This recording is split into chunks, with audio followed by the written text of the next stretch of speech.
Okay, we're back. I don't know if you've been up to date with One Piece, but One Piece has been going like, no, dude, this is what I'm saying, dude. I hate One Piece so much because out of nowhere Why? they'll be like, no, because they'll be like good episodes, pretty nice animation, standard stuff, and then like the next episode without even like a hint or anything of the sort, you get hit with like the most diabolical Zoro scene. They go from like 0 to 100 within seconds.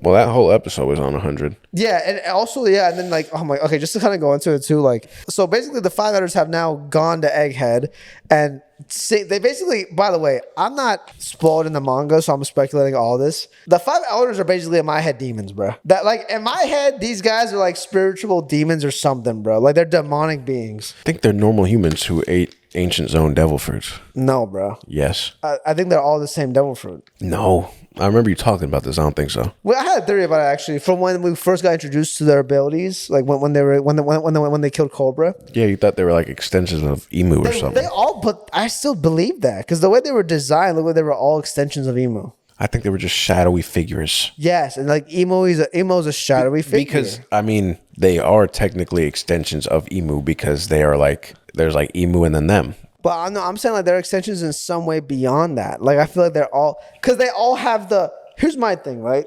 They were all summoned by the pentagram.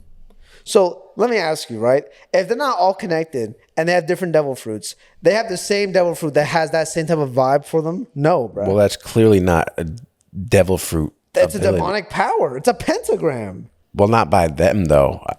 Maybe I don't know what that is. I don't know what type of jujutsu that is. Emphasize this to you. That's what I'm saying. Like, Obviously, that's a different power that we have yet to see in the series. At least that we know of. Like I don't know what type of transportation shit that is, but bro, because Emo has this like demonic presence toward him, and it's like One Piece is very like biblical. There's a lot of biblical references, right? Adam and Eve, like the fruits, whatever, the trees. Yes, like it's very biblical. And so when you look at something like this, where you see 5 of these people get summoned in the same style pentagram, they all have like that shadowy, vibe to them that was displayed to us when Cobra was killed by Imu. How am I supposed to not think that they're not all connected in some way? And Imu also looks like a demon himself with his red eyes and shit. I mean, no, actually, maybe you are kind of right because it could be similar to how like that's basically what's going on with Vegapunk, like how there's him and then he has like extensions of himself, but it could just be done in a different way with Imu.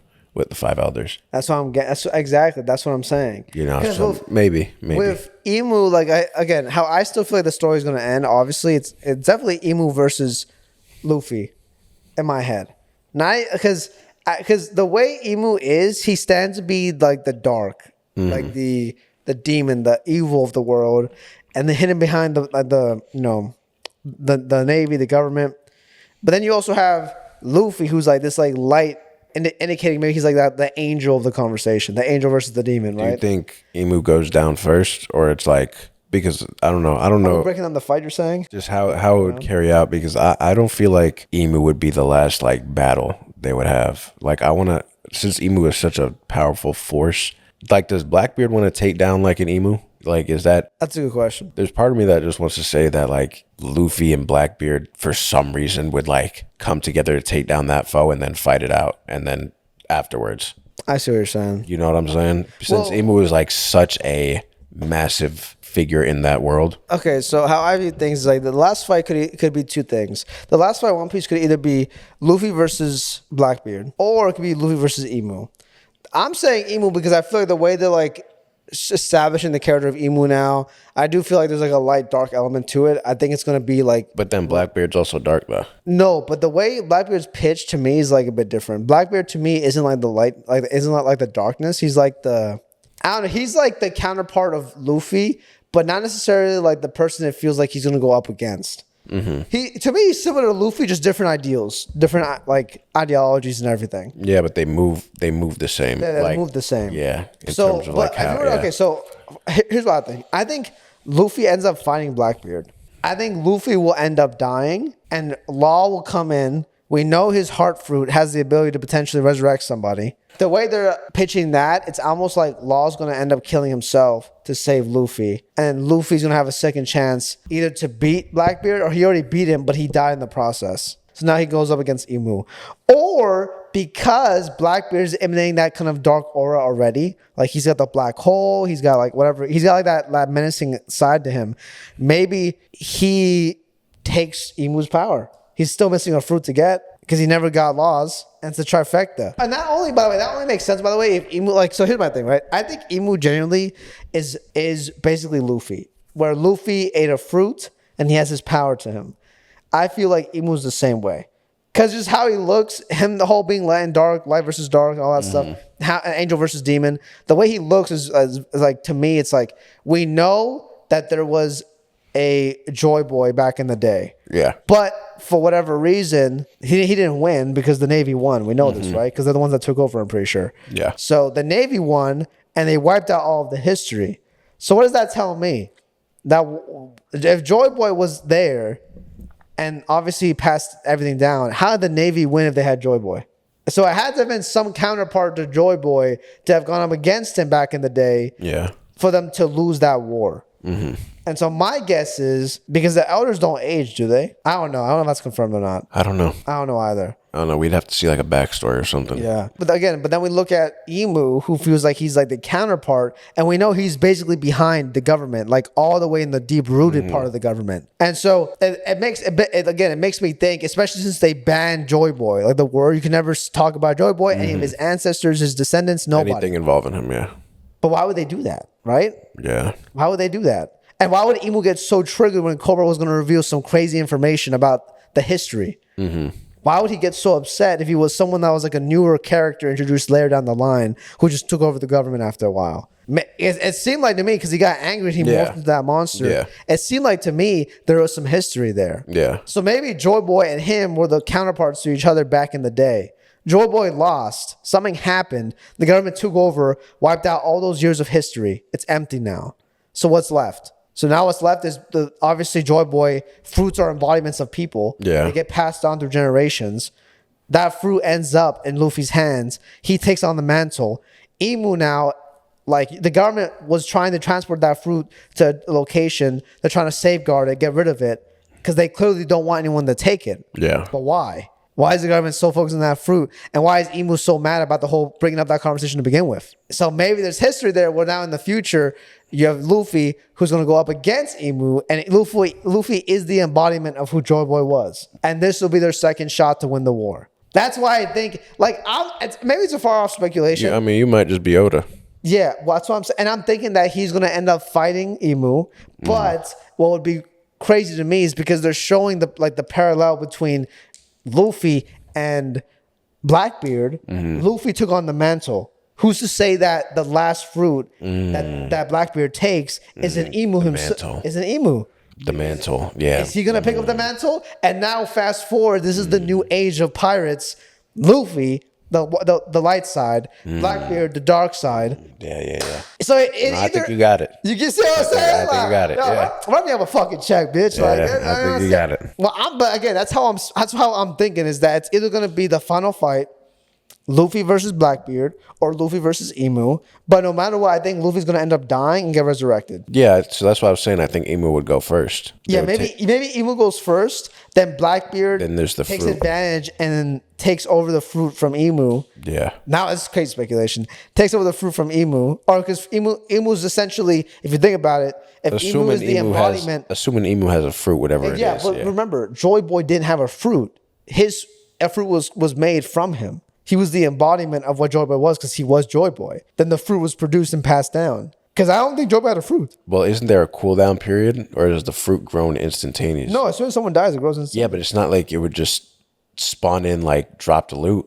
If Blackbeard were to kill Imu, like, it wouldn't spawn in on his corpse. No, I'm not saying he kills Imu. I'm saying he kills Imu by absorbing his power. And why is Imu not the he did that to Whitebeard. He did that to Whitebeard. Fruit? I'm tweaking. Yeah, he did that to Whitebeard. Because why would Imu not be the embodiment of a fruit? Because I don't think Imu has a fruit. I think Imu's just that devilish power. Like he is that devil, that demon. So why would he have a fruit? He is the But embodiment that would of mean that. he would have to be like some sort of mythical being, Exactly. and then the powers were born from. I'm saying that Because this I'm saying Emu is what is the source of his own fruit. There's no fruit for Emu because he never died, never passed it down. It's only if Emu's someone that has lived for generations, Like which he looks like he has. So Emu's either this. Emu's either still the same person he was when he fought Joy Boy all those years ago as to why the Navy won. Or it's the same way Joy Boy functioned. Joy Boy lost, but Emu would eventually die of old age. And when he did, his fruit was born. And that was passed down by generations. By maybe the Celestial Dragons, because we know that they're really, really, really specific about their bloodlines and who they mesh with. So maybe that ties in. Wait, time out. Break it down. You're deep, man. Maybe that ties into the fact that if you think about it now, if Emu was actually a person, not this devilish figure, he would the same process in which his fruit was born. It's the exact same way that it was carried out, just like how Joy Boy was, where the fruits were born from each other, and eventually they'll get into the hands of two other people. And maybe Emu is someone of this current like timeline. Like he's not of the past or the future. Yeah, he's someone that was born through a certain bloodline and took on the fruit maybe from his forefather or whoever the hell. it could be being passed down. Yeah, and that hatred filled for Joy Boy in the past will also be passed down along with it, because that's you see what I'm saying? Yes, I see what you're saying. Endgame is either, So maybe that would be kind of crazy if it was like a fruit that was being passed down, and like Emu could just be like some max tier celestial dragon, and then it's like that fruit's been being passed down. So then obviously when this Blackbeard scuffle were to happen, that would kind of be like an unexpected twist from Emu's perspective to then like Luffy and them, like they kill him, he takes the fruit this time, and then like the whole shit is skewed because obviously he's not Celestial Dragon. Like he would fuck up the whole operation they've had going on. It would make sense for Blackbeard to be the final fight actually, because that's what I was saying. It would be cooler actually if Emu wasn't the last fight, because you know how sick that would be in terms of like a narrative standpoint. If Oda was like, Emu's gonna be the guy you think who's gonna be the end game because of how powerful and strong he is. Yeah, because but at the end of the day, the story was told from the very beginning. The two people that walked the same path but chose a different route, it's gonna be ending up being Luffy versus Blackbeard. And again, they walked the same path, but they took the different route. One of them went down a path of building something, creating friends, like helping people, and he never gave up on his virtues. The other didn't care what he did. He killed, he stole, he robbed. He was the embodiment of a pirate, but through a different definition as to how Luffy handled things. And at the end of the day, they come back for the One Piece because they're going to end up meeting there. What's left to do besides fight? Like so it's either going to. That's what I'm saying. To me, I feel like that would. There's only two scenarios. That would be the most satisfying for me because it's like Emu's obviously being built up, but there's no face to the name. There's no nothing. So then it's like by the time that face is revealed, unless it's some crazy like character that we already knew, which wouldn't make like sense. Luffy's mom or some shit. No, just like some crazy ass shit. Crazy ass shit. Like once there's a face to the name, by that point it's like that battle already about to be like about to commence basically. Like there's not really any build up time. We've seen Blackbeard from years ago. So it's like we've seen, obviously not as in depth, but like he's getting more screen time. As Luffy's character is developing, we see glimpses of his character developing and what he's been up to and the crew that he's been gathering. As you said, the opposite from Luffy, because Luffy, when he takes you on his crew, he just like, he likes what you stand for. Yeah. And takes you on. He feels like morally you guys align. But with Blackbeard, the people he adds to his crew are only individuals who have powers and attributes to them that could greatly help him succeed. Like with the lady with the big nose and the warp guy, it's like all of those powers help assist him in doing his bidding and what he's been needing to do, rather than him just taking them in for who they are. So it's like there's also that glaring opposite between them two. Because of that, that's why I feel like that would be a more satisfying fight. Like we see all of those little intricacies to both of their characters as they've been developing over these years, compared to Imu, where it's like we don't even have character. We just know that they're a powerful being and the head of the world, basically. And it would be cool to see too, because I think it would be just cooler if Oda was like, yeah, Imu's the strongest, but he's not the last fight. And like, and the Blackbeard just comes in and it's like, That makes more sense. But if you establish a character like Imu and he's just like godly figure, just demonic figure of this, like that's pretty big. And if that fight came out the way it did, that's what I'm saying. I think it's gonna be Luffy versus Imu. But maybe the tides turn. Maybe history repeats itself again and Imu wins. That's why Luffy dies. But that's when Blackbeard comes in, and you also have Law come in. Law gives Luffy his extra life. Blackbeard against Imu, who that fight wouldn't be close. It would be like that fight wouldn't be like a knockout. It would be pretty close to begin with. Imu might be hurt or damaged in some way. Blackbeard takes advantage, takes the fruit, kills him, or whoever the heck it is, and now Luffy comes back, and now it's the final fight. Like you could take it so many different routes. I feel like that has to be it though. You see what I'm saying? I feel like that has to be. The way I'm framing that is almost like that. That's going to be the coolest thing. Yeah. No matter what they do, though, I'm going to be surprised by the ending regardless. Like, it's not going to be... Oda has so many different ways you could take it to. There are just so many other factors, like Shanks, obviously. Like where does Shanks come in? Where do all these... Like, I definitely don't think he's the final battle. I think he may die. I feel like that would make sense. I don't think he's the final battle, bro. I think him dying would make sense. Well, it makes me mad about Shanks. Maybe him aiding Luffy. Maybe something happening. Blackbeard's about to take his life, or Emus's about to take his life. He aids Luffy, dies. I feel like that would just make sense, because then that would be like the same shit that happened from episode 1, because he saved Luffy's life then from like some beast. So maybe he would be saving his life again from some beastly type of creature, being Imu, and then boom, he's dead this time. The issue with Shanks is like there's not a lot of details on him. He's so mysterious. Like I can't even say that because I don't even know if he's a friend or a foe. I don't think he's working against Luffy. I don't think he's working against Luffy either. There was actually a theory I saw on it was a clip of something, and this guy was explaining. He was saying that to sum up everything, he was basically saying that Shanks is of some sort of royal blood, and Shanks believed that he was going to be the guy to fulfill the prophecy of being Joy Boy and bringing like a new era to the world and all this shit. And turns out that he wasn't. And he was told that by I forgot who. And Shanks eventually would come to realize that he wasn't the chosen one, but then he would eventually meet the chosen one, which so happened to be Luffy. Which is why, it came out to be the way it did when Luffy had consumed the fruit. His objective now is to aid Luffy in fulfilling his destiny, and so he took on a different mantle. But it's like, I don't know, again, I don't know all the intricacies of that theory. Obviously, there's a lot more to that the way he explained it. But to me, Shanks does feel like he's overseeing Luffy in some way. Not that he's directly against him or anything like that. But he's definitely, for instance, like that one shot of him with all 5 elders just sitting there. Why would they invite just a raggedy ass pirate there to sit down? They would never do that. You would get killed on sight. Yeah. So and also they're very comfortable with him being in the room and they're all in their normal forms. So why is he there by himself? What does that mean? Is he Celestial Dragon? Does he have some sort of royal blood as well? Is he trying to aid Luffy in all this, or is he walking for the government, trying to fulfill their needs and wishes?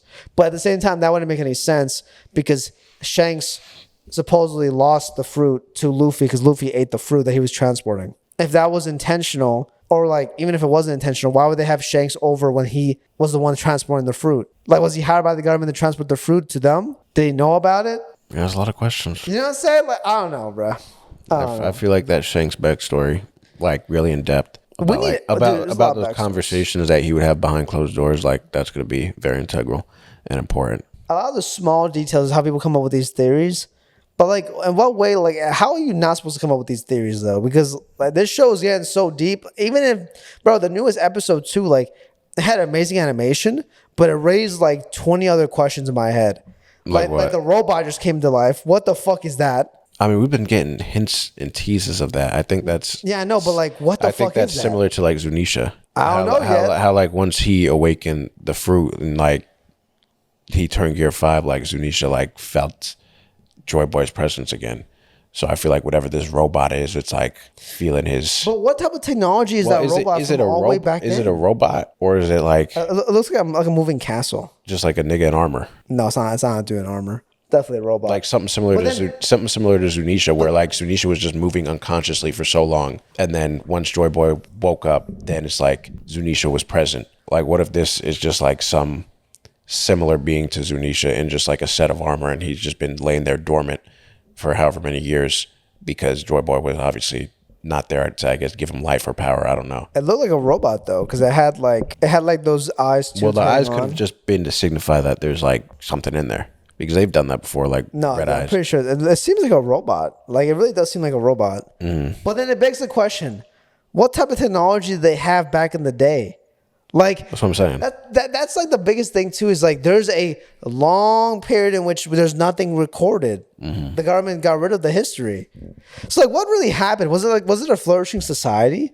Was there massive technology? Maybe there was like, they were like already like interdimensional, like space traveling happening. They were like super advanced, and this shit happened and reset everything. Which I 'Cause mean, why are the oceans- which I mean, could technically be the case because we've seen Emu blast an island off the face of the earth. That's what I'm saying. So it's like maybe it was a egghead situation where there was one or multiple islands and areas with really advanced technology, and then they were just blasted off. I'm not saying like there isn't demonic figures, but who's to say that like, well, actually, nah. I was thinking to myself is like maybe like that laser that Imu summoned was like a satellite. That'd be crazy. That would be fun. No, but like, you wouldn't expect to see it though. That'd be so weird to see in One Piece. Because One Piece never even acknowledged space, like ever. Yeah, They doesn't never exist. acknowledged space. Yeah. Am I tripping for saying that would be a crazy play? It's like, wait, they were actually so far into the future, but then they did all this shit, destroyed the world, created basically another Pangea,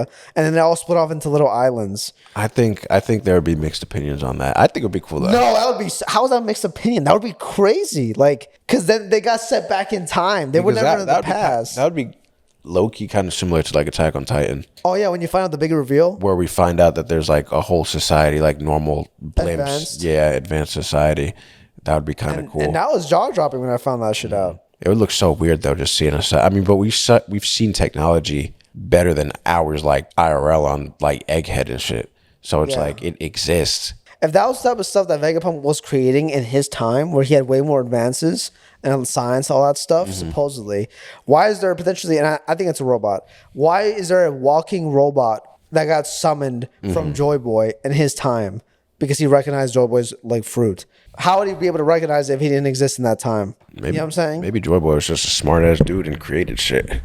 I don't know. That's what I was like. No one And he knows, was like, dude. yeah, like it's like, and also like there is crazy technology that they're already using. Like look at Frankie. Frankie is over here developing crazy ass like technology for his suit, but also for the ship. I mean, yeah, I guess a space laser could make sense. No. Well, but here's the thing. I don't think it is a space laser. I'll go into why. But like, it would be crazy if it was though, because it's like imagine the entire history got wiped out. Why don't you think it could be though? Yes, the reason I'm saying I don't think it is. I think it's more like a magical thing, is because they had the pentagram above it summoned and it was being filled out. Oh, I was thinking that as you were like talking. Yeah, See what I'm that saying? makes sense. So that's why Well, I do feel like it's more magical. yeah, obviously thing. that's So not. I think that's Imu's power. Like Imu just has this power to him that he can do shit like that. Mm-hmm. But maybe that's like the locking on signal. You know how like when you aim down a silent cod, there's like a reticle? Yeah. Maybe that's the reticle for the fucking UAV satellite LSAT fucking laser coming down, right? I mean, yeah, because where No, but it'd be kinda goofy where was- do it'd be those elders goofy. come in from though? Where do those elders come in from when they're TP'd in there? That's what I'm saying. Like, are they actually TP'd or is it like airdrop? Because you know how like in Star Trek you could like TP in and out? Maybe it is just like a teleportation. But they were in the room. Remember that? Like I don't think so. It's not a machine because the last scene of them was like an in a ability, room. like an ability. Yeah, Yeah. Because it has to be something like Imu's got his hands in all the world or something like. Does Luffy have any symbols in a similar way to where, like, obviously there's the pentagram? No, Luffy doesn't have anything. Assuming He that's Imu's power, does Luffy have a symbol that's sort of like a? No, dude, we never see anything. Well, not yet. I Yeah. mean, he's been able to manipulate stuff, make it rubbery, but that's it. Everything else is not really symbols. He's just kind of like a goofy fighter. I'm gonna be honest, like that's why I think obviously it's not a laser, but it'd be cool if they did some shit like that. I just want to know what happened in the past. I was gonna say because Luffy has free manipulation of like physical. Things. So I was gonna say maybe Emu's is like space manipulation, because is that not kind of manipulating space, teleporting, and all that shit? Yeah, but it's funny how I feel like no one's acknowledged space in One Piece. Mm-hmm. That could probably be justifiable, but I don't even. Has no one bothered putting like looking at the sky with a telescope? Like no one's even like no one's spoken about it. Maybe there's like a I don't know.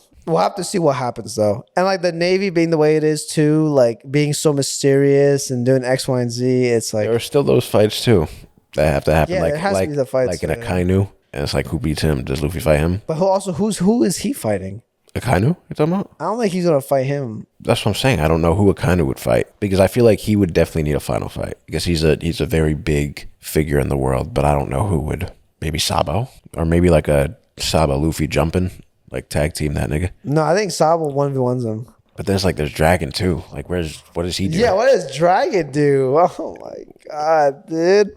Maybe Dragon. Imagine Dragon like the most broken because Dragon is a fruit. No, pretty sure, right? I think people said that he like manipulated the weather during like I think it was the Luffy potential execution when I think lightning struck or something. Something happened with the weather, and they were saying that was Dragon's doing like 100%. Well, I mean, maybe it's a manga thing because I haven't. No, that like happened like early. Yeah, I've never seen him do that. So, do you not remember? I think it was like, is it Loketown? I know the episode, bro. I'm just saying I've never seen, but I never seen evidence of Dragon being responsible for that. We talk about all this stuff, and it's like, how can someone look at this and be like, I know we spoke about this last week with the anime man, his controversy. Yeah. How could you look at this and not be like, this is not political? It's like, I don't know. It's literally what it is. Yeah, it's just right political, there. Bro. 80% of the show is politics. So I'm saying, funny enough, I don't know if you've been keeping up with like what they've been doing in like Indonesia. There's been a lot of protests, a lot of like revolts because the government is essentially there's a lot of like corruption in the government, a lot of like incompetence, horrible policies being passed to hurt the people, and so they started rebelling against the government, holding these marches, causing havoc. I think recently a 21-year-old was shot in one of the marches. Everything started going into chaos, and then they've been waving the Luffy flag, the Luffy symbol. All their flags. Art mimics life. That's what I'm saying. And vice versa. Like they're literally in the process of wanting to like I wouldn't say overthrow, but maybe I don't know, trying to like rebuild their government because it's corrupt. One Piece is that's a worldwide view now. It really is. Like fuck, like it's actually becoming more apparent now more than ever before.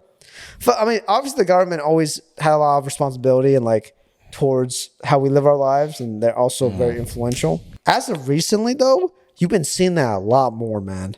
Like, it's been kind of fucking crazy. Like, especially with the whole... Like, we live in a different time, too, man. Like, where... I think it's like... It's dangerous now to go out in a crowd of people, genuinely. In America. In America, yeah. Not to say it's, like, fully safe in Europe, well, other countries definitely have a lower I know those boys for sure. swear their Zora out there and start slashing niggas, but, like... Yeah. I feel like a knife attack... Like, you could only stab so many people, like, in a group. It's like, once you get someone takes notice, then you get, like, trampled. But regardless, like, I just think, like, it's a weird time, bro. We live in a weird time. Okay, so, do you know how this works?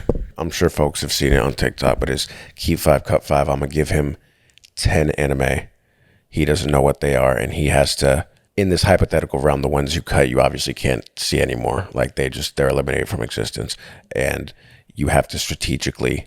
pick out the 5 that you're going to keep and the 5 that you're going to cut from your lineup as I go through them in order. And then we'll see what your list is looking like at the end of it. Okay, I see what you're saying. See what I'm saying? So first, let's go Furin. Wait, so I keep 5 and then I lose 5. Yeah, so you have to be strategic because you don't know what shows I'm going to pick. And so but this isn't like a ranking though. It's like I keep 5 of my own. Like, yeah, the 5 you keep, it's not like you're putting them in order. It's just like you keep 5 and you have to cut 5. The first one was Furin? Yeah. So if I put it rank 6, I'm cutting it. You don't understand how this works. I understand. You want me to say there's cut there's no rank. It's literally cut or keep. Okay. And I'm gonna keep. Dude, Furin, for real? Yeah. What do you think, dude? It's not my list. It's not my list. Okay, Figure it out. I'll say Furin, huh? Okay. I mean, good main character, good story, good music. The action's picking up too. Animation 6, sound is phenomenal. Pick a side, bro. I'm gonna keep it. And keep Konosuba. That's because I'm a huge Slice of Life guy. I know. But I feel like I would still be driven to other shows over Konosuba. I'm gonna cut that one. I'm gonna cut that one. Code Geass. Okay, yeah, I'm keeping that. I'm keeping that for sure. Okay. I'm glad. That's what I'm saying. We had to look out for those. I'm keeping Code Geass and Furin. That's easy. Kaguya-sama. There's better shows in my opinion. I'm gonna say toss it. We don't want that. Toss it. AOT. Oh yeah, I'm keeping that. Yeah, nah. I mean, those Are you sure? the first few episodes you can't replace those. Are you sure? Yes, I'm taking that. Right. Yes, bro. Right. It was yes. Mushoku. Oh my god. I chose Furin. I'm gonna toss it. I gotta toss it. I already have Furin. Okay. I mean, I already chose it already. So you got 3 and 3. So last 4. Let's go Naruto. I rewatched it recently, and I definitely think it was better for me the first time around. Okay. I'm gonna toss it. Not to say it was bad though. I'm not trying to get hate right now. I'm just trying to say like I don't think I resonated with it as much as I thought. Gotcha. Gurren Lagann. I don't know what the last two could be after this though. Gurren Lagann would not be a bad choice either. I mean, I think the movies ended it so well. Animation was sick. It's one of those shows. It reminds me of a Kami Got Kill. So to me, I have I'm like half in, half out. Okay. I'm gonna say toss it. I think that was a good choice because your last two, I got one of them being Vinland. Okay, that was worth it. And then the other one was Monster. Oh my god, that's a good one. I know you like Monster. So that was a top 5. So you kept Fear and Code Geass, AOT, Vinland, Monster, and then cut Konosuba, Kaguya, Mushoku, Naruto, Gurren. I think that was a great fucking list. I think that was. If I had to watch only those 5 shows, that was probably the best list you could have that's what I'm put saying. together from that.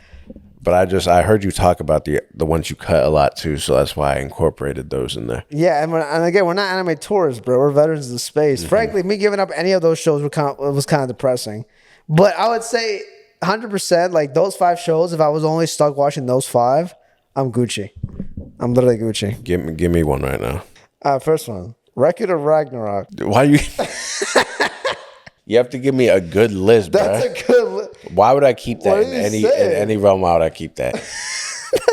Why would I keep that? That's yeah, but you're supposed to make it challenging for me based off of my interest. It's so funny. That's the first one. You gotta pick it. Record what did you look up though? I'm not looking up anything. I'm cutting it. It's so funny. All right, next one. Full Metal Alchemist. Brotherhood. I'll keep it. I don't know if I should say this one though. All right, Fire Force. I don't know.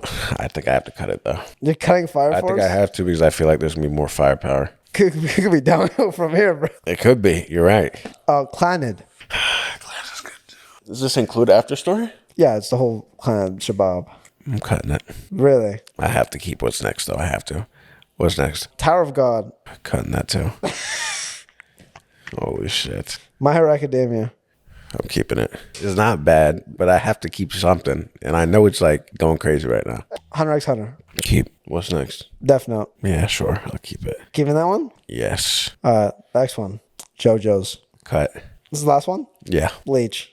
Good job, man. Okay, gotta keep that one. Nice. Gotta keep that. So what do you add now? What's your list look like? I kept FMAB, MHA, Hunter x Hunter, Death Note, and Bleach, and then cut Record of Ragnarok, Fire Force, Clanid, Tower of God, and JoJo's. I think that was a great list that I could have. I'll say for you, I think that's like a pretty decent list. Yeah, it's I think maybe JoJo's is tough. I think really maybe I would switch JoJo's for something like maybe like a My Hero, maybe even Death Note. But I mean, other than that, I think everything else is solid. Yeah, no, it was. As long as I keep Bleach, because you're a huge fan of big shonens in general, so it's like as long as I get my Bleach and Hunter x Hunter's good and Full Metal. I mean, that was a mandatory keep. I couldn't.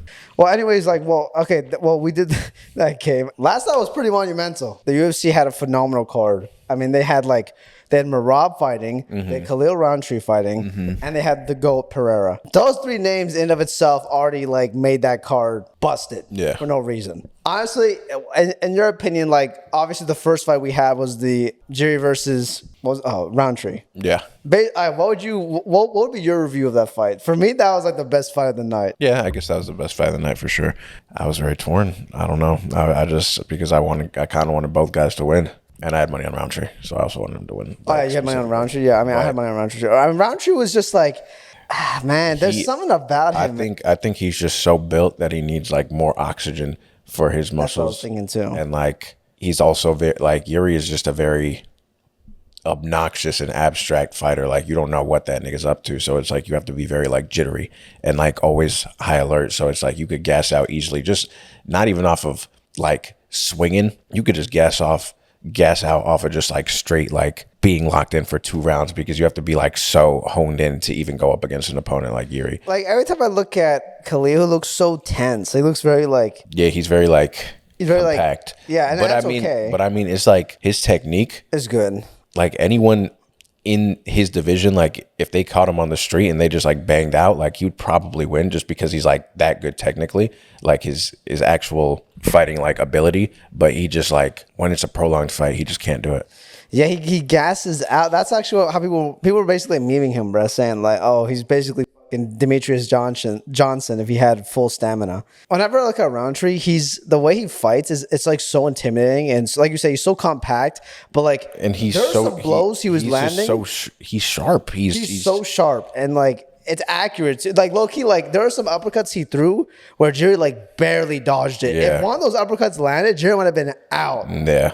But it's like Jerry's also really good at just moving around and Yeah, stuff. he has really good head movement. Very good head movement. But I mean, Roundtree has great technique. In a 1-round fight, he like beats anyone. But like after that, he's like done. I think he won first 2 rounds. He just need to last another minute 50, and then he would have probably won by decision. Honestly, Yeah, he would. He might have won by decision at the end, but Jerry was also picking it up towards the end, so that could have been like a tie too. it just seemed like he got tired out of nowhere. Like he dead ass looked like he was about to fall over without even getting hit. No, I knew by after the first round, I could tell there was a dip in like, because Jerry definitely, I think he definitely had the slight upper hand in the second round, I think, even though it was somewhat still even. Mm-hmm. But you could tell that like Khalil was just starting to gas out early few minutes of the second round. But then the third round starts, and I'm thinking like, oh, his second win just came in, because he came out with like a barrage of punches. They both came out banging. Yeah, they both came out banging. I was like, and I'm sitting there like, damn, like Khalil. But then I'm thinking to myself like, wait, dude, like this is not good, because if these punches don't land, Khalil's done. He wasted all his energy in the first 30 seconds, and he's got 4 minutes and 30 seconds left on the clock. Khalil, he's so devastatingly strong, So bro. good. When you look at his actual fights, though, he definitely doesn't. He's not super advantageous in terms of going the distance. He's definitely one of those early round fighters. I don't know what type of conditioning he does, but it seems like he doesn't do any. One thing I will say is that he does have a lot of muscle. That's you brought up a good point. When you have a lot of muscle, it's not necessarily the best in terms of fighting either, because it takes up a lot of oxygen. You have to recoup a lot of energy. It's like muscles do, again, they work you a bit harder. Mm-hmm. So it's like, I'm curious if maybe all that muscle mass he has on him is also contributing to like his performance a little bit. I don't know. I could definitely see that being the case. But again, just going back to it, I think he just needs to do more cardio, because the type of shit Yuri does, he'll do like sprinting drills while with his nose and mouth plugged and like not breathing. Like that's the type of cardio that nigga does. Yeah. So it's like I think he has to be on some shit like that. And Jerry's like, the whole time he's moving, but he's not, I wouldn't say he was twitching as much as Khalil was. Because Khalil was like, well, Jerry at all his fights, he looks so loose. He looks so like just. He's flowing. He's flowing, but like Khalil, he's very like still, and then he has to like twitch. Yeah. And like that drains you too, as you're like constantly just like jittering the whole time. I don't even know what they're thinking too, man. Because Khalil, like I really thought Khalil was gonna win this one, genuinely. The Pereira fight, he lasted like 4 rounds, didn't he? Yeah. So he lasted longer with Pereira. But Pereira, I feel like. But Pereira was a slow one. Yeah, he was. I feel like he was easier to like. I don't want to say predict. Yeah, I do want to say predict, just because like you don't know what the fuck he's even doing. Like he's like all up in your face, just like hitting himself. Like what the fuck is he? Yeah, I don't know, man. He'll get hit a few times, and I'm looking at him, and he'll just like brush it off and just be like just smiling. Yeah, I'll think like he's happy. I think he's staggered, and then he's like. It looks like he's almost getting angry at himself for getting like hit in the face, and then he just like locks back in. No, it was devastating how he beat his ass, dude. And honestly, it's funny because I mean, 100%, the most entertaining fights in the UFC are stand-up games for sure. When no one's like grappling. I don't know. I can see why, like, it's MMA too, right? So I would have liked to see also some grappling too, not just strictly like just straight punches. I don't know. I was fine. I think I was fine. Well, and in terms of entertainment, I think that stand-up game is just better. Yeah, he got decimated, bro. There was no coming back from that third round, especially once he started getting those combos off. But the thing is, too, is like there was glimpses of Khalil coming back, like when he had that nasty elbow in the third round. Yeah, it looked like, and it's like he was like that knocked Yuri off a little bit. And then Yuri comes back and then elbows him right back, and it's like, nope, Khalil's done. Because it's like realistically, Khalil had thrown that shit out with like almost 10% left in the tank. So after that, it's like he got like 2 off on him too. He like hit 2 left elbows, and then Yuri kind of ate him, got him with 1, and then it was like a 3-piece, and then he was out. I didn't expect him to go out there, to be honest. Yeah, no, I didn't expect him. I wanted to keep holding, but I could tell as he was starting to wobble here and there, like trying to like run away. I knew it was game over. Tank, like once it's on E, he has like no reserves. It's just like done. I'm not saying he doesn't go through the craziest cardio training. He definitely does, but like there's something up. Like, or maybe it's just the luck of the draw in terms of his lung capacity. Like, there's something up, bruh. Because there's no way, like, these... I don't know. I definitely think the muscle is definitely a factor though, because every time I look at him, I'm like, how does he look so big and shredded like that? Yeah, When he's he probably doesn't the even most, train weightlifting like that, I don't probably think. the most shredded dude in the whole Yeah, UFC. it's Like like in fucking terms of crazy. like just his body and his aesthetic, like there's no one that's really more cut than he is. Like, Like no, like you definitely do weightlifting too, where you do it for strength, especially for those sports.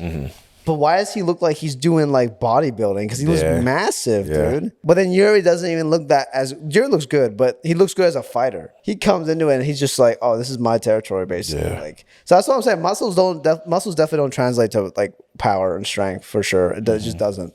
Not for these types of fights. But I mean, overall, that was a good fight. I would give that fight like that was definitely like a in terms of performance wise, like in terms of enjoyment, I would say like an 8 out of 10, 9 out of 10 for sure. yeah, it was just taking you back and forth emotionally. Like you just didn't know. Coming out around 2, I was like, oh, this could definitely be a draw because it's just like I didn't know like what was even gonna happen. But then, as you said, like once Khalil kind of started gassing 30 seconds into it, I was like, oh, it's not looking hot. He should just grapple him or something. What about the next fight?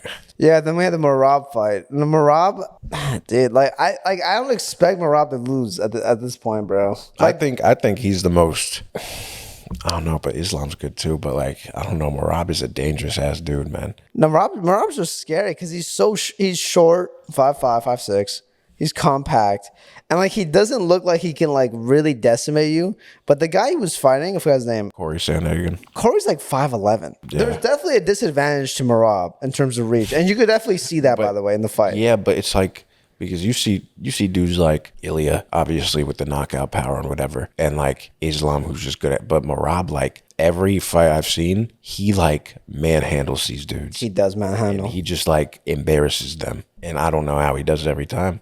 Especially with that height disadvantage, like it's because Corey, in terms of striking, like he looked good. He was landing some solid strikes, even some nice kicks. But it's like Marab's just sitting there smiling and celebrating. Like I would, I don't know, bro. After every round, the guy's like, he's like going back to his corner, thumbs up, and just smiling. He doesn't want to sit what? down. He's just like jumping back and forth. Like if I was fighting him, I would wave the white flag, bro. It's not even worth Dude, it. it's not even. It's not even worth it. Not that Corey didn't even have a chance, but like you could just tell, dude. The way Marab positions himself is so weird too, because Corey has some good defenses early on against the takedowns, but then after like a minute or two, Marab just gets his footing and then he takes him down, and then he does it three times. It's just constant assault. Yeah, it's just constant pressure because it's like Corey had no time to like reassess and just regroup and just like figure it. Like it would literally, he would get pushed up against the cage. Marab would be on his back. He would attempt to take him down. If he doesn't, then they would come back up 5 to 10 seconds, couple punches thrown, and then it's like a barrage, and then he's like right back, trying to take him down again. It's like there was just no time for him to really even like think about what to do. That one move where you saw, oh my God, it was disgusting. Like Marab was like behind him. Yeah, where he pulled the chair on him. And then he basically like just sat his ass down and dropped him. Because he just used his whole body weight to like. But he does it so quickly. It's the technique though. That's so he just good. had such flawless technique. No, like actually devastating this man can do, bro. I was actually watching a video of him versus. He was sparring with Demetrius Johnson. I watched that yesterday. Yeah, that was good too. And you could just tell like Marab just has this presence where it's like he's just there, like he just knows what he's capable of. And even in the fight, like if you're smiling that much, there's a bit of like obviously you're cocky. No, but it's different. A bit like it's different more than being cocky though.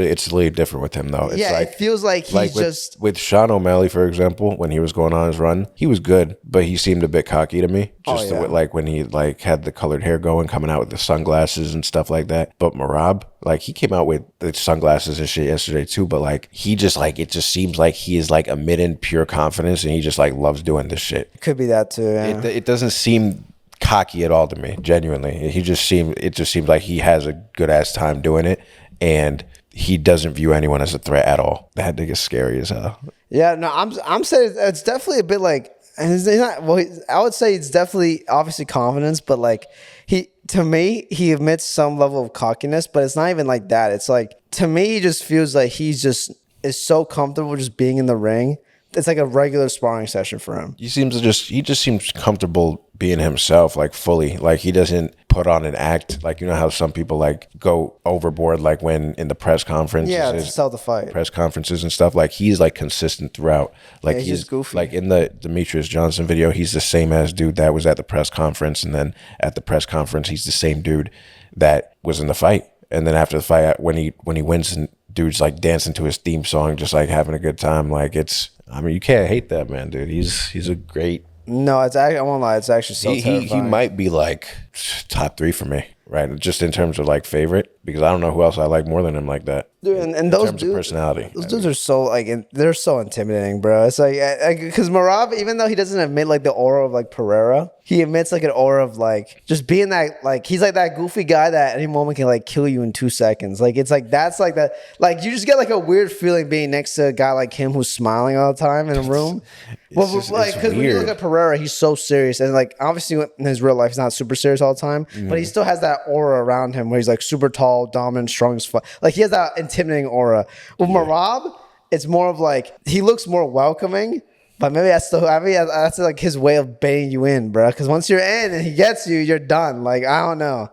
Obviously, besides him being in the ring, because he doesn't look super intimidating outside of the ring. He looks like a nice casual dude, but then you don't realize he's a stone cold killer. Stone cold killer. I don't know. He doesn't have that presence to him like that. Being at the disadvantage that he was, like with the height and the reach and everything, he was gauging the distance really well and not really getting caught like that. And even when he did get caught, it's like if you look at his physique, that nigga's head and neck are so like wide. I feel like he can't even get knocked out. Yeah, he's got a weird anatomy. Yeah, he's got a very weird anatomy. A damn like bulldog or pit bull. Like it's ridiculous. Dude, that's what I'm saying. He feels like a pit bull too, because it's like even that whole fight, maybe excluding the first like round. After the first round, his stamina was pretty much consistent throughout the whole fight. Yeah, I didn't feel like it didn't really dip. And there was that one point. It wasn't until the end, right? Like the last few, like 30 seconds. Yeah, where like I think Corey had landed a pretty good hit on him. And then he was like, okay, I'm going to try to stabilize. I think Corey wanted to bang it out. He wanted to bang it out. Like the last 20. But Merab just like was kind of backing up, which I mean, that's smart. You won the fight. I'm not gonna, why would you risk it in that moment? Risk that, yeah. But I was going to say, there's that one point where it was like 45 seconds left and Merab had him in the hold. I think it was like end of round 3. I know what you're talking about. I'm like, we're thinking like Corey's out, but then I don't know how he got out of that, because I think that was like an actual hold. Like that would have probably sent anyone else out. No, dude, that wasn't because I don't think there was giving him his props afterwards. Like Merab like patted him on the head or whatever and was laughing about it, because I feel like, at least from watching that video, I think he said like usually when you get someone in a position like that, like they're out. I don't know. I thought that nigga was out. I don't know. Corey looked kind of starved though. Like I mean, maybe that's his natural fighting way. He just performs really well. I don't know. But like he looks so drained. Because I think he looked more starved at the weigh-ins. My thing is too is like I understand why people drop weight, because they can sometimes perform better. But this guy's I mean, you're required to. Yeah, but some people will purposely go down a weight class from because it's like people of a certain weight class. Like if the weight class is like 100, people who are and like you're naturally around 105, 104, like you're really good at that weight, you're gonna fight in that weight class probably. The issue is though, you have people who are taller than you, have certain other advantages than you, who are like 120, 130, and they're willing to drop the weight to get to that weight class because it's more advantageous for them to do that and to take on people who are in that weight class. So then you're forced to drop a weight class. And so it's like with Merab, what I was trying to get at was with Merab, he looked like he was just not, like that's his natural weight. Like he looked so strong and built. Yeah. But then when you look at Corey, it looked like that was just, you could tell he was just trying to really reach for that weight class. And again, I'm not saying like that. Obviously, people perform well even if they drop weight like that too. Like look at Conor McGregor; he dropped a lot of weight for a lot of his fights, and he still won. But obviously, Merab being the natural talent that he is, and also being a fucking phenom on the field, and then not having to drop that excessive amount of weight, could be naturally around that weight and still look and feel great is crazy. Like, how do you expect to win against that? Do you think that if you were to like leave this podcast today and be like, I want to take this seriously, do you think you could like become a professional fighter?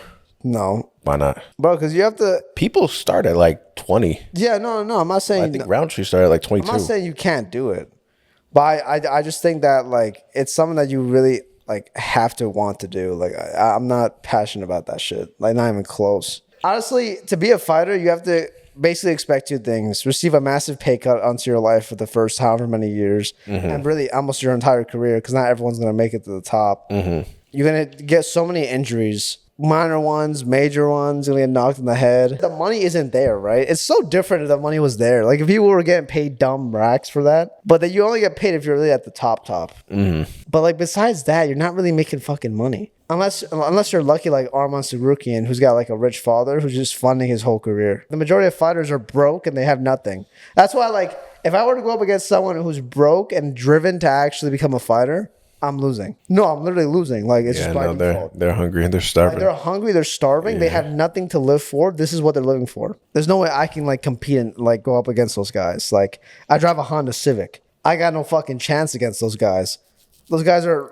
How does that correlate? For me, it's like I'm comfortable. I'm driving a fucking Honda Civic. Like I'm not. Obviously, it's stupid to say that, but it's like it's true though. Like these guys are walking to work, biking to work. Like they don't have resources. Yeah. So like why would I expect myself to do well against them? I would get cooked if it was like the mind. Okay. Like, because I used to do kickboxing when I was younger and I competed. Yeah, like I would get punched in the face. I did pretty well too. That's not like endgame MMA where you're on the ground like dying, like they're beating you to death. Like it's not the same thing. Like kickboxing, like they can beat you up and the ref will come in afterwards and be like, okay, that's it. This is like the ref has to see you about to die or you're tapping. And I don't want to be that guy that as soon as I get to the ground, just fucking call it. Like, get me out. Like, if I'm fighting and I can't get out, I'm tapping. No, what I'm saying is, like, I want to be that guy that falls to the ground, and my scared ass is like, before I get a beating from Alex Pereira, let me just tap real quick. I'm not going to risk it because I know what he's going to do. Alex Pereira gets me on the ground, hammer fist, hammer fist, hammer fist, elbow, hammer fist. Yeah, that's it. I think that's the scariest part about it. Like, everything else I feel like is somewhat doable, but I feel like the hammer fist could, like, take a life. That shit, like, I would hate to. I think the elbows could take a life. Well, that elbows are way down. And the elbows that come down, it's just like, I don't even know how people recover from that. Like, I don't know how Ankalaev just gets up and goes home. They do, but a lot of times it's not the same, bro. That's what I'm saying. It's just not even worth the brain damage sometimes. That's why, unless you're at the top, doing this, bro, is not worth it. Like, it's just not worth it. But if you're driven by it and you love fighting and then chase after it, I'm not surviving that shit. I'm a lover, not a fighter, bro. I don't know. It seems like so much fun aside from the ass beating, obviously. Well, yeah, obviously it looks like a lot of fun. Because it's like Taporia, for example. It's like he's gotten hit and beat up a couple times, but like he's never been knocked out. He's so precise and calculated with his approach that like he comes out of a lot of fights not really suffering that much damage. So it's like he's chilling at this moment in time, at least. Obviously, we don't know his future, but then it's like you have a nigga like Roundtree who looks like he gets his face rearranged every fucking fight, and he has like, that's true. You know, it's like he even looked like he had a right eye yesterday when the shit ended. Oh, he got fucked. People on TikTok were saying he died. Honestly, but even with Ilya, like Ilya is just he's like a generational talent. He's like the era of like, you know, GSP or, you know, Conor McGregor or Khabib. Like he's a talent that came into the game and he's like taking over at the moment. I think right now though, I guess this leads me to my last like, you know, point. Oh, not last point, but this leads me to like the last fight of the night. Alex Pereira, bro. And if there's not a man that has like come into the fucking fold just to instill his name, just etch it into the walls of the UFC, it's this man, Alex Pereira, bro. What is your like? How did you feel about that fight last night with him? I think it went better than I expected. That was clock that dude. Alex Pereira, let's just give him some context. He really is like, I'm not saying, well, you can even argue he's the GOAT, but he really isn't the GOAT. He's just, right now he's establishing himself. Yeah. But who the fuck is able to come into the UFC? They were saying like he fought like 3 times in like 1 year. He just started like taking up fights nonstop. And if someone wanted to back out, he said to Dana, "Hey, let me fight. Let me fight. I'll hop on. I'll fly from Australia on my vacation. We'll fight right now." Yeah. This is the type of dude. This guy, he's always locked in, and he was having a generational run too, making it all the way. He goes up against Ankalaev. That first fight that we see, it wasn't like Ankalaev completely destroyed him. It was like a somewhat close fight. But yeah, it was a close fight, but Ankalaev just had him on the ropes a little bit because I feel like he was trying to play more defense, more passive than offensive. He was just trying to like assess the takedowns, which Ankalaev didn't even get any like that. No, that he first didn't. fight. And honestly, and the first fight wasn't like that's what I'm saying. It just wasn't a beatdown. And then we look into the second fight here. Oh my god, dude! It's just so weird because like when you see him fight, he looks almost so, at least in the legs, he doesn't look the most balanced at times. And he, like, at least when I'm watching Pereira, like he looks like he could fall over at any minute. Like when niggas are hitting him, like he looks just very stiff. And it doesn't even look like his punches or kicks, like they're very good, but it doesn't look like they should be taking dudes out in the way that they do. Like with Yuri, it doesn't even make sense how he went down so fast to me. Like it was just like ridiculous. And then how he took out Ankalaev last night. I'm sure Ankalaev wasn't expecting him to come out the gates like that. No, just guns blazing. Dude, first like 10 seconds, you saw him, like Pereira just run straight to Ankalaev, do a 3-piece combo, just throwing shit. Yeah, I've never seen him do that. Fights I've seen of him, I've never seen him do that. Yeah, I've never seen him go all out like that. I'm sure that caught Ankalaev off guard, but then it's like for him to like throw the 2 punches and then Alex just retaliate with that overhand right that staggered him. And then he just like instantly started ground pound. No, dude, that overhand right was so nasty. I don't know if you heard it. Like I remember like listening, watching, like it was like a clap. Yeah. And I was like, oh, he's done. And you could tell Ankalaev as soon as he got hit with that overhand by him, Ankalaev was like, he felt it, but his body didn't react to it like fast enough. But he felt it, so he knew he had to like scramble. So he went and just like, okay, I'm gonna try to go for the dive here. Let me go for his legs, double leg takedown. Doesn't get it. And at this point, Alex Pereira is like, okay, he's on the ropes, and now he's on the floor. And then that's what, dude, a hammer fist already hurts, but a hammer fist from Alex Pereira with like the biggest hands in the fucking and then division is crazy. And 17 elbows right and left. Oh it my was just God. like, and you can't even defend. Like, I mean, in his situation, he was staggered, so all he could do was hold himself. But it's like you could tell that every time he elbowed, even though his hands were there, it didn't matter because you could see his head go down and hit the floor. Yeah. Come back up again. Boom, boom, boom, boom. And it's just like, dude, it's game over, bruh. And the way, I don't know, it was devastating. I'm just glad that dude's not champion anymore, bro. People were memeing the fuck out of it. I feel bad though, because he's not a bad fighter at all, but people were memeing the fuck, because he was on a massive win streak. Yeah, it was like 14, I think. Yeah, it like was 14 or 15. He was on a big win streak. And people were saying, oh, Alex Pereira already lost twice or whatever. Like, there's no way. I don't know why people were counting him out like so heavily though. Having a loss or two doesn't. I don't think it matters that much, because I think it actually shows like adversity and how you come back from it. Pereira has just instilled that in a lot of people now, that principle. But then you have people like Ilya Topuria, who's like on a winning streak. Yeah, he hasn't lost. And I'm not saying that Ilya isn't the GOAT right now for his division. But at the same time, it's like it's something to be scary about, especially when they have, like, for instance, Khabib. He's got 28 wins and 0 losses. Oh, he never lost at all? He's never lost in the UFC. He's had straight wins. He had 28 wins and 0 losses. Yeah, he's had 15 in the UFC, which I mean, that's still good. Yeah, So he had so not all of his fights were from the UFC. He had about 15 wins in a row, but he had 28 from the prior division in total. So total together, from whatever professional league he was fighting. Yeah, whatever. So he had more from there. So he really hasn't lost, which is crazy. And then he retired at his. How many does Ilya have in the UFC? How many from the UFC? 9. That's pretty fucking massive too, right? Good. And his track record's good too, because it's like he's Charles, Max, Volk, Emmett, Mitchell. Like those are 5 solid names, and then whoever was before that. Oh, he did fight Zalal, who fought last night, but that was like younger Zalal, but Zalal was nasty too, bro. I don't know, like if Zalal's fight against Emmett, I want Emmett to win so bad, but Zalal, he's that young blood coming in. Dismantled him. He's Moroccan, I think. Yeah, dismantled him completely, bro. I didn't have a chance. I'm gonna be honest. He had his arm in an arm bar. That was game over. Was it an arm bar? I don't even know what hold that was. I don't know. I could have someone said it was an arm bar, but it was like he had his arm locked in, and then Emmett just said stop the fight. Yeah. And not to even throw shit at Emmett. I would do the same shit, by the way. Stop the fight, bro. And it's he's also 40. You just don't want any unnecessary injuries at that stage. This is did he end up retiring or no? Well, I don't remember that part if he did retire.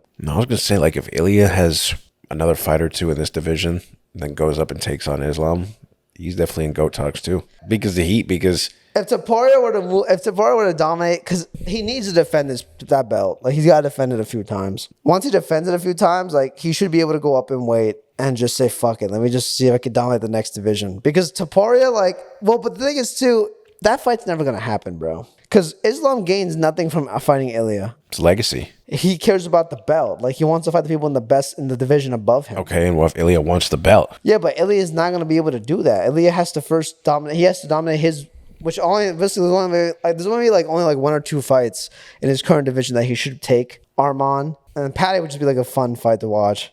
I think Patty would give him a run for his money. You love saying that shit, but I really don't know. I think it would be an entertaining fight. Comparing Patty to like a Volk or a Max or a Charles, it's like they've been in the game for a minute, so they're not as like, obviously they're more experienced, and poised, but like Patty, he's like clearly hungry for this shit, and like he'll do what it takes. Like I think Patty will really surprise a lot of people if they were to fight. Genuinely, the whole Arman thing, I don't know. I haven't even watched him fight yet since he's been MIA. Yeah, he's been out for a while, but I'm just saying Arman because I think those would be like entertaining fights, but also good fights for his division.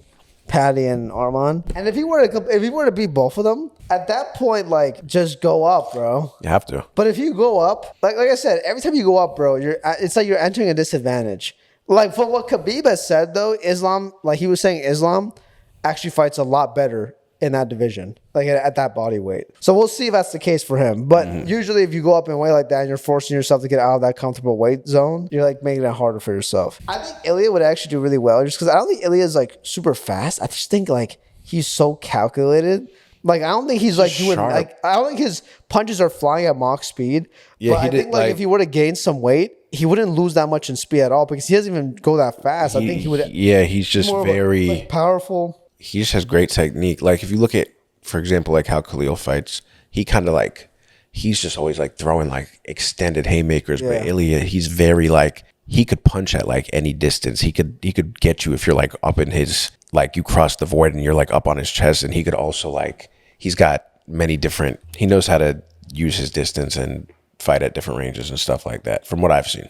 Yeah, no, dude, I don't know. I mean, we'll have to see what happens with the UFC generally, and they're moving to a membership. What's it called? Like, this is no longer pay-per-view. They're moving Paramount. Yeah, they're going over to the Paramount. Yeah.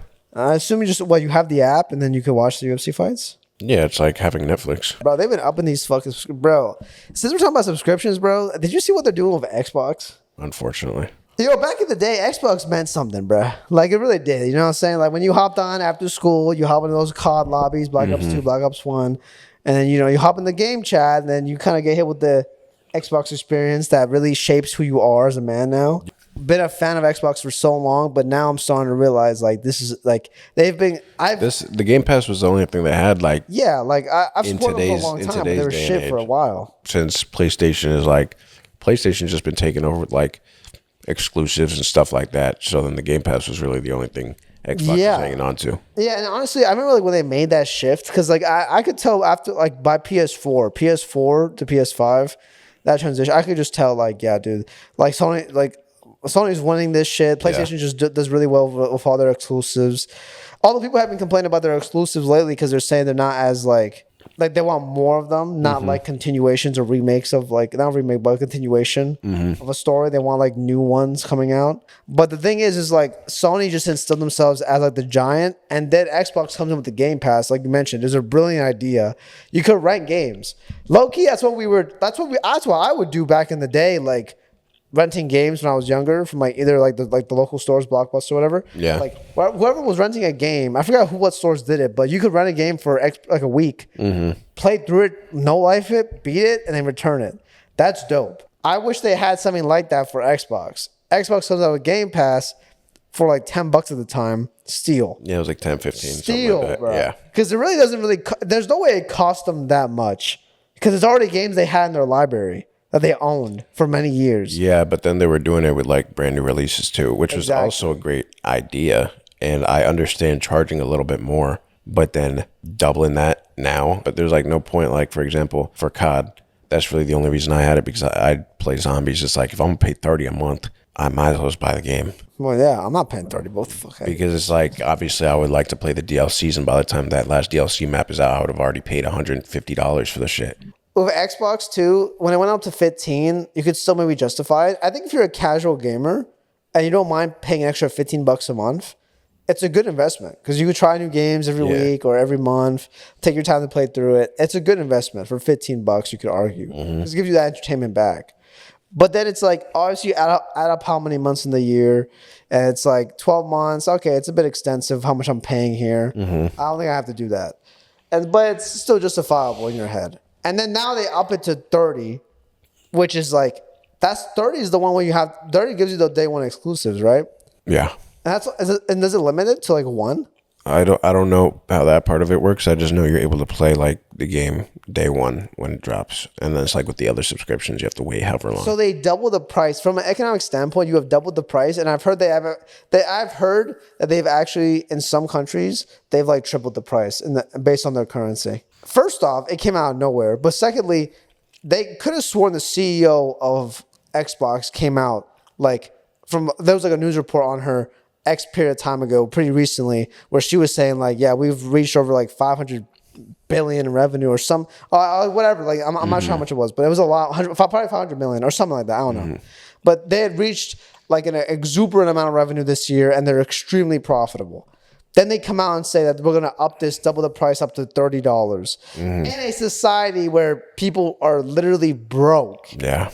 People don't have money right now. Like whether you use because you can't save, or you can't invest, or it's just you're in that transition period of being a student trying to get into a career. You took out a loan and you want to be a gamer. You can't do that anymore.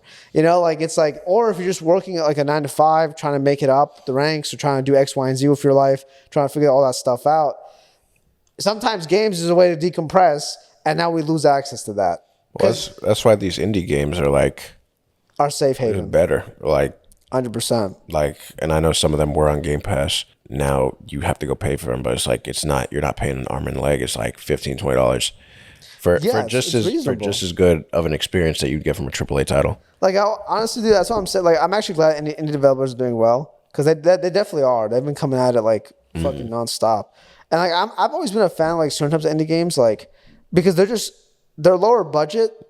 And you can tell that because they're lower budget, these guys are trying to put more effort into it. Yeah, they have soul and like they have soul in it. Yeah, and people are trying to be innovative and do something that's different from the rest. Like it's not the same Call of Duty or NBA, FIFA, like where they just put out the same game every day. It's like obviously you could only change so much about a sports game or a first-person shooter, but like these big companies now try to save as much money as they can and make as much money as they can, so then they cut corners, reuse assets and stuff like that. It gets to a point where you're just over it. I think we spoke about it briefly too last week, but the state of gaming is not necessarily bad. It's actually, I think, probably the best it's ever been in terms of just how many people are making games now, and like, like obviously creativity is it's not limited. Still, people are still trying to make stuff, but then you have a lot of these pre-established like titles, and like a lot of these companies like. There was a period in time where you could just tell, and even now we're going through it, a lot of companies are just putting out dog shit and they're trying to patch it later. It just doesn't work. Like before it did, because it was a new idea, people were just buying into it. But now it's like, it's been a good amount of years now, and people are a lot more attentive with their money, especially in this economy. They're not looking at you, and like, there are people that will still drop $70 on a game. At the same time, it's like that's also crazy. Same that's also crazy too. The whole $70 so like Call of Duty, I know people that buy Call of Duty every year. It's obviously different if you're a streamer or a gamer. If you're making your money off of this is your career. But like with normal people, you're spending $70 on a game that's basically the same every fucking year. Like FIFA's the same thing. Well, Madden's the same thing. NBA 2K is the same thing. And like people are clearly buying it, but there has to have been a drop of people who are buying it though, because there's no way people can justify. People weren't even justifying $60. Now you have to justify 70.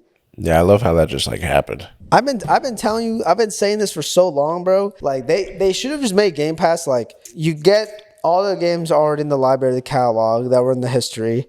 And then also, if a new game comes out, you should not get that shit for free. It should be like, because you're a Game Pass owner, you get 5-10% off. But then it's like, and then eventually it will hop on the Game Pass and you could play it. Because eventually there comes a point where they won't make that money. Over time, I feel like the price should go down if you're a Game Pass holder. Exactly. And then it does go into that free cycle in due time. Like, dude, that's the best way to maximize money. Yeah.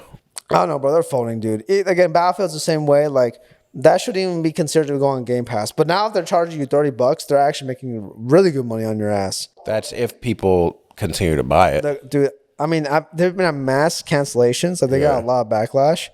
But the thing is, they still won't go back on their word because they want to see if the backlash will actually translate to cancel subscriptions. Yeah. Because I remember when Netflix upped their shit and they did like some other weird stuff about their membership, people were like complaining about saying, "Oh yeah, no more home sharing or password sharing or whatever." Mm-hmm. The people were like, "Oh yeah, I'm canceling my membership," and you would see all these posts canceled. But then they doubled their revenue the next quarter. You see what I'm saying? Like there's like, even though it makes sense, especially for a lot of people to not spend their money on this, people are free to choose whatever they want to do. Yeah. So there's still, who knows? Maybe they make triple the money, bro. Let's just say they went up the price, and before it was 15, now it's 30. Let's say half the people unsubscribe. They're still netting their same revenue, like the same, they're netting, like it's still going to be zero loss. Because if 100, again, if it's 100 people and only half of them stop paying, the other half will compensate for the half that left. Yeah, I mean, and now over time, if they don't change it, people will be like, okay, well, I guess we have to buy it, and then they'll just they'll upgrade to 30. You see what I'm saying? That's slimy shit. Yeah. We'll be back.